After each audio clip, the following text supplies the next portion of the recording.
Hello வணக்கம். எல்லோரும் எப்படி இருக்கீங்க? டிக்டாக் ஸ்டார்ட் பண்ணல ஒரு கொஞ்ச காலமாக ஒரு விஷயம் கதைக்கணும்னு நினைக்கிறது. இப்போ டிக்டாக்ல கதைச்சா சொல்யூஷன் அண்ட் இல்லை அது என்ன நடக்கும் அப்படி என்றும் யோசிக்கிறது. சரி, இன்றைக்கு ஒருக்கா கதைச்சு தான் பார்ப்போமேன்ட்டு.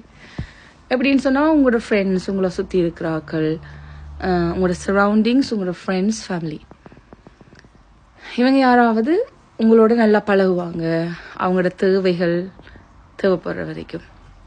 ஸோ உங்கள்கிட்ட ஒரு காரியமாகணுமெண்டா வந்து அன்பா அது இது அப்படி இப்படி என்று சொல்லி உங்களோட கதைச்சிட்டு அந்த காரியமாகும் வரைக்கும் இதுக்கு முதல் இருந்த பேஸும் இல்லாமல் இனி பின்னால் வரப்போகிற பேஸும் இல்லாமல் ஒரு டிஃப்ரெண்ட் பேஸ் அன்பு இருக்கும்.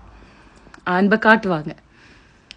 ஸோ காரியம் முடிஞ்ச பிறகு சொல்லுவாங்களே, நான் என்ன கவனிக்கல, நான் என்ன கவனிக்க மாட்டாங்க. அப்போ இது இதை நம்ம இப்படி பார்க்குறது.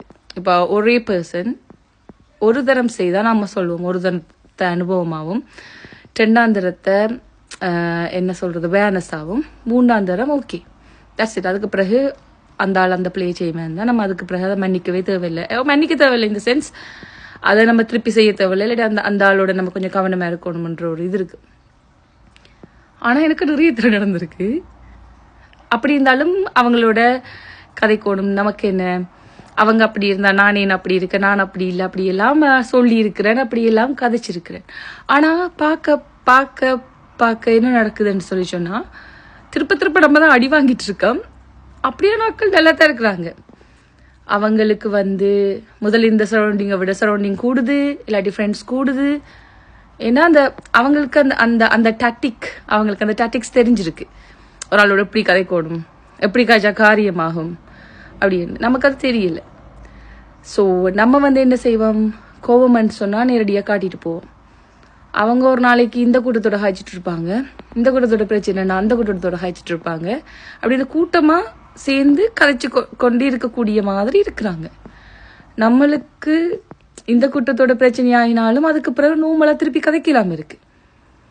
ஸோ நான் இதில் என்ன கதைக்க வாரன் அப்படின்னு சொல்லி சொன்னால், திரும்ப ஏமாறுறதால எங்களில் பிள்ளையா இல்லை அதே வேலையா செய்துறாக்கள் அவங்களில் பிள்ளையா இல்லை இங்கே பிள்ளை சரி பார்க்கறத விட ஒருத்தர் நம்மளை எப்படி யூஸ் பண்ணுறாங்கன்ற தெரிஞ்சுட்டு அதுக்கேற்ற மாதிரி நம்ம மூவ் ஆன் பண்ணணுமா, இல்லை 4 தடவை நம்மளை ஏமாத்துறாங்க, 5 தடவை நம்மளை ஏமாத்துறாங்கன்ட்டு அந்த அவ்வளவு ஏமாத்தையும் வாங்கிட்டு வாய மூடிட்டு